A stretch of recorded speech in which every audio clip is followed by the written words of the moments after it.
Hello, പാറൂസ് മീഡിയയുടെ പുതിയൊരു വീഡിയോയിലേക്ക് എല്ലാവർക്കും സ്വാഗതം. അപ്പോൾ ഇന്ന് ഞാൻ ഉണ്ടാക്കുന്നത് ഒരു പച്ചടിയാണ്, കുമ്പളങ്ങ പച്ചടി. ഇപ്പോൾ ചില സ്ഥലത്ത് ഇതിന് ഇളവൻ കുമ്പളങ്ങ, നയൻ കുമ്പളങ്ങ എന്നെല്ലാം പറയും. അപ്പോൾ അത് വെച്ചിട്ടുള്ളൊരു പച്ചടിയാണ്. അപ്പോൾ ഇതിന് വേണ്ടിയിട്ട് ഞാനൊരു ചെറിയ കഷ്ണം കുമ്പളങ്ങയാണ് എടുത്തിട്ടുള്ളത്. ഇനി ഇതിൻ്റെ കുരുവും തോലെല്ലാം കളഞ്ഞിട്ട് ക്ലീൻ ആക്കി എടുക്കണം. അപ്പോൾ ഈ കുരുവുള്ള ഭാഗത്തിന് നമ്മൾ കണ്ണൂരുകാർ പറയുന്നത് വട്ടി എന്നാണ്. ഇതുപോലെ കുമ്പളങ്ങേൻ്റെ വട്ടി, വെള്ളരിക്കേൻ്റെ വട്ടി എന്നെല്ലാം പറയും. അപ്പോൾ ആ സംഭവമെല്ലാം ഒന്ന് കംപ്ലീറ്റ് ആയിട്ട് കളയണം.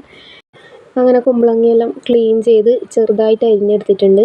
അധികം കട്ടി പാടില്ല, കുറച്ച് കനം കുറച്ചിട്ട് വേണം അരിയാൻ വേണ്ടിയിട്ട്. ഇനി ഇത് പാകത്തിന് ഉപ്പും കൂടി ചേർത്തിട്ട് വേവിച്ചെടുക്കണം.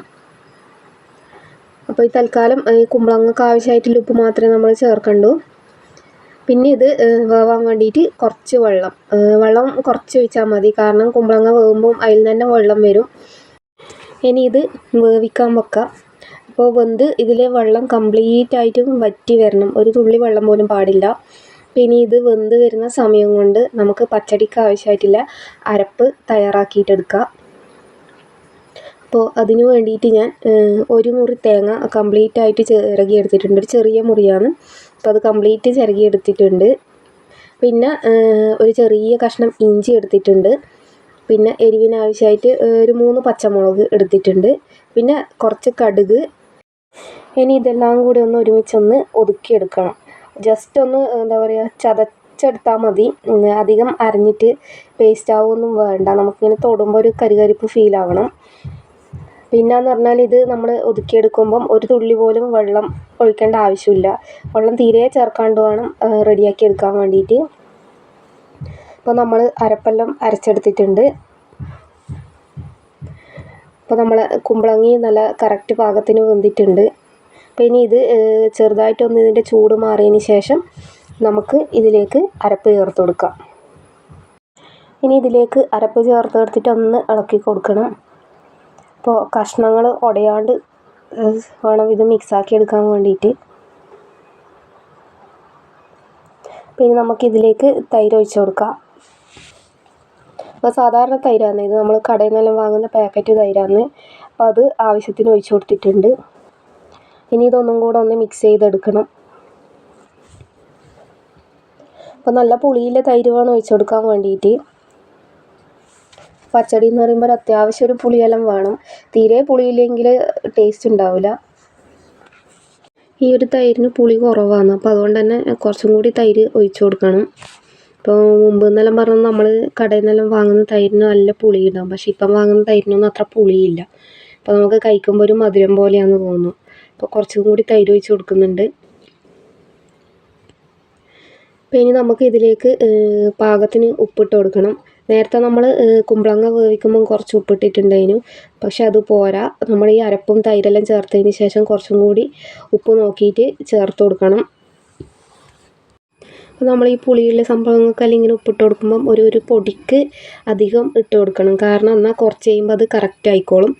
ഇല്ലെങ്കിൽ നമുക്ക് കറി കൂട്ടുന്ന സമയത്ത് ഉപ്പ് പാകമായിരിക്കില്ല, കുറവായിട്ടാണ് തോന്നുക. അപ്പോൾ ഞാനിങ്ങനെ പറഞ്ഞു എന്ന് വിചാരിച്ചിട്ട് ഒരുപാട് ഉപ്പൊന്നും ആരും വാരിയിട്ടേക്കല്ല.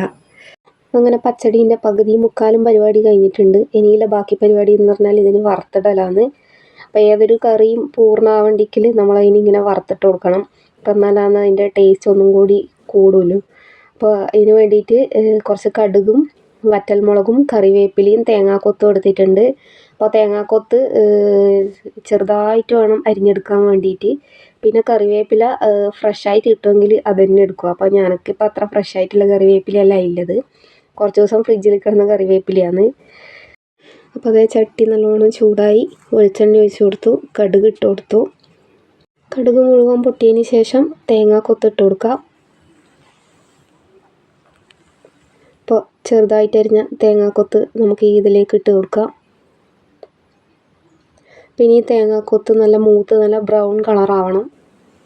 തേങ്ങാക്കൊത്ത് ചെറുതായിട്ട് അരിഞ്ഞുകൊണ്ട് തന്നെ പെട്ടെന്ന് മൂത്ത് കിട്ടും.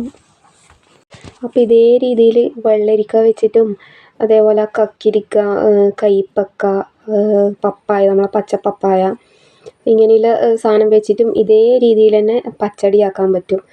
ടേസ്റ്റിനൊന്നും ഒരു മാറ്റവും ഉണ്ടാവില്ല, ഇതേ സെയിം ടേസ്റ്റ് തന്നെ ആയിരിക്കും. അപ്പോൾ നമ്മളെ തേങ്ങാക്കൊത്ത് നല്ലോണം മൂത്തിട്ടുണ്ട്. അപ്പോൾ ഇനി വറ്റൽമുളക് ചെറുതായിട്ട് പൊട്ടിച്ചതും കൂടി ഇട്ട് കൊടുക്കാം. അപ്പോൾ വറ്റൽമുളക് ഒന്ന് മൂത്തതിന് ശേഷം കറിവേപ്പില ഇട്ട് കൊടുക്കണം. അപ്പോൾ കറിവേപ്പില ഇട്ട് അതിൻ്റെ ആ ഒരു പൊട്ടലെല്ലാം നിന്നതിന് ശേഷം നമുക്ക് സ്റ്റൗ ഓഫ് ചെയ്യാം. ഇനി ഇത് പച്ചടിയിലേക്ക് ഇട്ട് കൊടുക്കുക. അങ്ങനെ നല്ല അടിപൊളി ടേസ്റ്റുള്ള പച്ചടി റെഡി ആയിട്ടുണ്ട്. അപ്പോൾ ചോറിനൊന്നും വേറെ കറിയൊന്നും വേണമെന്നേ ഇല്ല. ഈ ഒരു പച്ചടി മാത്രം ഉണ്ടെങ്കിൽ നമുക്ക് എത്ര ചോറ് വേണ്ടിക്കലും കഴിക്കാൻ പറ്റും. അത്രയും ടേസ്റ്റാണ്. പിന്നെ ഫ്രിഡ്ജിലെല്ലാം സൂക്ഷിച്ച് വെക്കുന്നതാണെങ്കിൽ ഒരു 3-4 ദിവസമെല്ലാം എന്തായാലും ഒരു കേടും വരാണ്ടിരിക്കും. എല്ലാവരും ഇതൊന്ന് ഉണ്ടാക്കി നോക്കണം. എന്നിട്ട് നിങ്ങൾക്ക് ഈ ഒരു പച്ചടി ഇഷ്ടമായിട്ടുണ്ടെങ്കിൽ നിങ്ങളെ ഫ്രണ്ട്സിനും കൂടെ ഇതൊന്ന് ഷെയർ ചെയ്ത് കൊടുക്കുക. അപ്പോൾ നമ്മളെ ചാനൽ ആദ്യമായിട്ട് കാണുന്നവരാരെങ്കിലും ഉണ്ടെങ്കിൽ ഒന്ന് ചാനൽ സബ്സ്ക്രൈബ് ചെയ്യുക, ലൈക്ക് ചെയ്യുക, ഷെയർ ചെയ്യുക. പിന്നെ നിങ്ങളെ അഭിപ്രായങ്ങൾ അതെന്ത് തന്നെയായാലും നെഗറ്റീവായാലും പോസിറ്റീവായാലും അങ്ങനെ എന്തായാലും കമൻറ്റ് ചെയ്യുക. അപ്പോൾ ഇതുവരെ വീഡിയോ കണ്ട് സപ്പോർട്ട് ചെയ്ത എല്ലാവർക്കും ഒരുപാട് നന്ദി. അപ്പോൾ ഇനി അടുത്തൊരു വീഡിയോയിൽ പുതിയൊരു റെസിപ്പി ആയിട്ട് കാണാം. ബായ്.